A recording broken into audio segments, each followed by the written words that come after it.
Hello అండి, నమస్తే. Welcome to my channel Vanaja creations.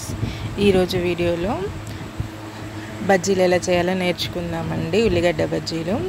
ఒక పెద్ద కప్పు శనగపిండి తీసుకున్నామండి. ఒక 3 స్పూన్స్ బియ్యపిండి తీసుకున్నాము, మంచి క్రంచీగా వస్తాయని. కొంచెం పసుపు వేసుకోవాలండి, అలాగే కొంచెం జీలకర్ర వేసుకోవాలి. మన టేస్ట్కి తగ్గట్టుగా కారం పొడి అనేది వేసుకోవాలి. అలాగే రుచికి సరిపడా ఉప్పు వేసుకోవాలి. కొంచెం వంట సోడా వేసుకోవాలి, ఎక్కువ వేయొద్దండి, ఆయిల్ బాగా పీల్చుకుంటాయి. అలాగే చిన్న స్పూన్ అంతా ధనియాల పొడి వేసుకోవాలి. ఇప్పుడు సన్నగా తరిమి పెట్టుకున్న ఉల్లిగడ్డ ముక్కలు, అలాగే కల్యామాకు కూడా వేసుకోవాలండి. మీకు కొత్తిమీర అవైలబుల్ ఉంటే వేసుకోండి. ఉల్లిపాయలు ఇంకా సన్నగా తరగాలి. మైలపిట్ట మంచిగా లేక మేము అట్లనే తరుముకున్నాం. ఇప్పుడు మంచిగా బిసుక్కోవాలండి. కొంచెం వాటర్ యాడ్ చేసుకొని మంచిగా మిక్స్ చేసుకోవాలి. మనం గట్టి పకోడీ వేస్తే మాత్రం వాటర్ ఇంత యాడ్ చేసుకోవద్దు. మనం చేసేటి బజ్జీలు కాబట్టి మేము వాటర్ యాడ్ చేస్తున్నాము.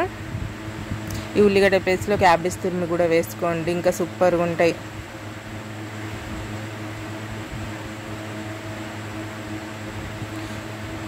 యూట్యూబ్లో కొన్ని షార్ట్స్ చూసినట్టుంది మా మమ్మీ, అంత ఎట్లా విసుకుతుంది చూడండి. కలిపి చూస్తే తినబుద్ధి కాదు కదా అసలు. ఇప్పుడు ఇక ఒక ముక్కుడు పెట్టుకొని ఆయిల్ వేసేసుకొని, ఆయిల్ హీట్ అయ్యాక బజ్జీలాగా వేసుకోవాలి. దీనికి షేప్ ఇదే టైప్ రావాలని ఏమి ఉండదు కదా, బజ్జీలకి ఇష్టం ఉన్నట్టు వేసుకోవచ్చు.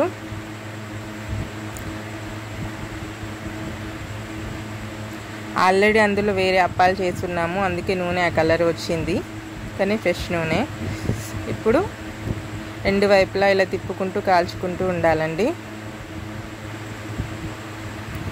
ఆ రోజు మా తాతయ్య వాళ్ళు వచ్చి ఉండే, వాళ్ళ కోసం ఒక వాయి మా మమ్మీ మెత్తగా తీసింది. ఆ తర్వాత మళ్ళీ కొంచెం క్రంచీగా తీసింది ఇంకో వాయి. వీడియో షూట్ చేస్తే కానీ మా మమ్మీ కొంచెం ఇట్లా టెన్షన్ పడుతుంది చూడండి. వీడియో ఆన్ లేనప్పుడైతే మంచిగా చేస్తుంది, మంచిగా తీస్తుంది కూడా. తీసేటప్పుడు బజ్జీలు సూపర్గా కుక్ అయినాయి. లోపల వైపు కూడా చూడండి ఎంత బాగా కుక్ అయిపోయాయి. పిండి పిండిలాగా ఏం లేదు. మంచిగా స్టవ్ మీడియం టు లో ఫ్లేమ్ పెట్టుకొని కాల్చుకోవాలండి. వీడియో కనుక నచ్చినట్లయితే ఒక లైక్ ఇవ్వండి. వీడియో మొత్తం చూసినందుకు ధన్యవాదాలు. Thank you for watching. Have a great day. By by. Take care.